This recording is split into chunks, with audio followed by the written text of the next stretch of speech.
We'll start out with the things going on in the news. After 30 days and millions of gallons, no one knows when the oil spill in the Gulf will probably or finally be stopped. Louisiana's governor says both British Petroleum and Washington responded too slowly to the crisis. Meanwhile, the oil is still causing more damage to the region. Here's reporter John Jessup. Another day, another 5,000 barrels of oil streams into the Gulf of Mexico.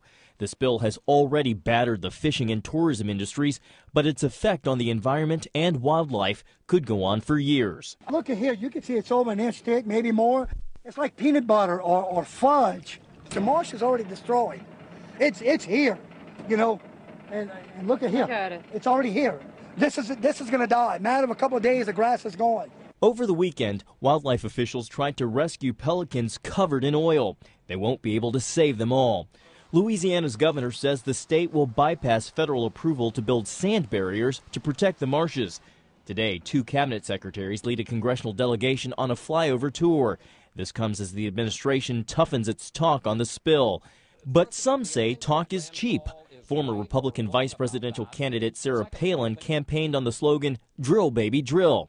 She says the Obama administration hasn't been responsive enough because of campaign contributions from BP. If this was President Bush, or if this were a Republican in office who hadn't received as much support even as President Obama has from BP and other oil companies, you know the mainstream media would be all over his case. Administration officials say untrue, and that they intend to make BP pay, quote, every bit of the cost. I don't think anybody could credibly say, even as frustrated as they are and as frustrated as we are, that the government has stood around, done nothing, and hoped for the best. In the meantime, BP plans what is called a top kill maneuver, which would shoot heavy mud and concrete into the blown well.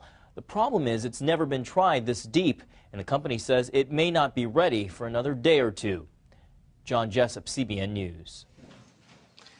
Tragedy, but ladies and gentlemen, what this is going to do is stop any drilling offshore. There is no state in the nation that will permit offshore drilling under these circumstances. They just won't do it. It will be politically impossible. Virginia has been talking about offshore drilling. They won't want to have their beaches fouled up. Up the coast, no way. Other states like Florida, they don't want it. I mean, to this point, offshore drilling has been very safe, but BP was pushing Transocean to move that rig faster because it was costing $500,000 a day. And they were saying, hurry up, hurry up, hurry up, even though there was evidence that the blowout preventer had been compromised, that it was damaged. And as a result, we've got this terrible ecological damage. And as I say, it's the death knell of offshore drilling for a long while. In my opinion, I may be wrong, but I think that's the case. Lee Webb has the rest of our top stories in the CBN newsroom. Lee? Pat, history textbooks in the Lone Star State will now have a more conservative viewpoint. The Texas Board of Education voted to approve new standards to its social studies program. They will place a greater emphasis on free market principles. Students will also learn more about the Christian tradition of the Founding Fathers and the role that religion played in shaping the country. The new standards could affect history textbooks around the country. Most publishers use Texas as a standard because it is the largest textbook purchaser. The new standards will take effect August of next year.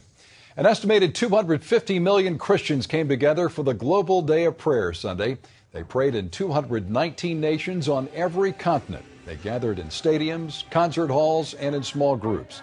The themes for this year included the global financial crisis, the HIV/AIDS epidemic, crime, and government corruption.